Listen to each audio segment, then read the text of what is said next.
Hello, আসসালামু আলাইকুম। আজ আমি এই ছোট ছোট ইলিশ মাছগুলো রান্না করব। মাছগুলো আমি ভালোভাবে কেটে ধুয়ে পরিষ্কার করে নিয়েছি। হলুদের গুঁড়া, লবণ আর মরিচের গুঁড়া দিয়ে মাখিয়ে রেখেছি 10 মিনিটের জন্য।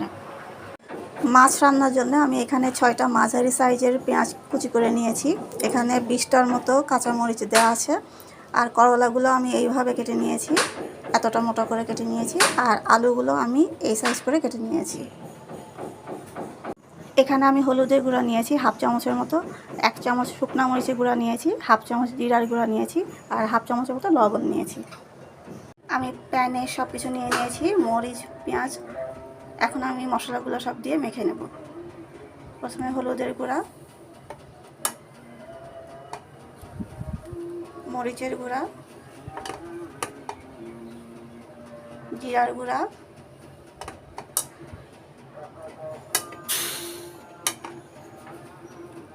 আর লবণ, এগুলো দিয়ে আমি হাতে মেখে নেব।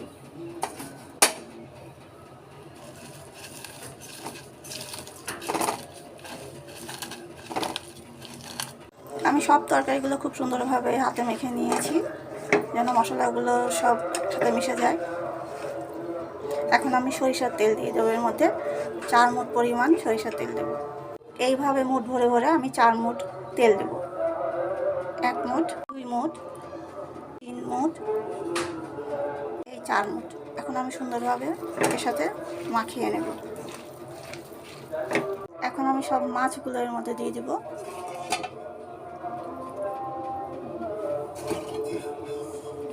মাছ দিয়ে আর একবার সুন্দরভাবে মাখিয়ে নেব হালকা হাতে। আমি এবার পানি দিয়ে দেবো, তরকারি সমান করে পানি দিয়ে দেবো এর মধ্যে।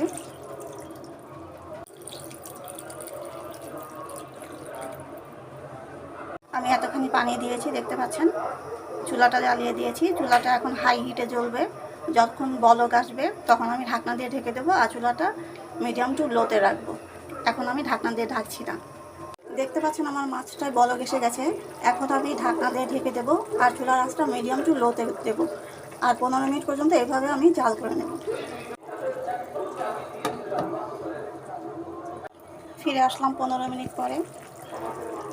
দেখতে পাচ্ছেন আমার মাছ রান্নাটা প্রায় কমপ্লিট হয়ে গিয়েছে। আমি নামিয়ে দেবো একটু পরে। আমার মাছ রান্নাটা কমপ্লিট হয়ে গিয়েছে। দেখতে পাচ্ছেন কত সুন্দর কালার হয়েছে, খেতেও তেমন সুস্বাদু হয়েছে।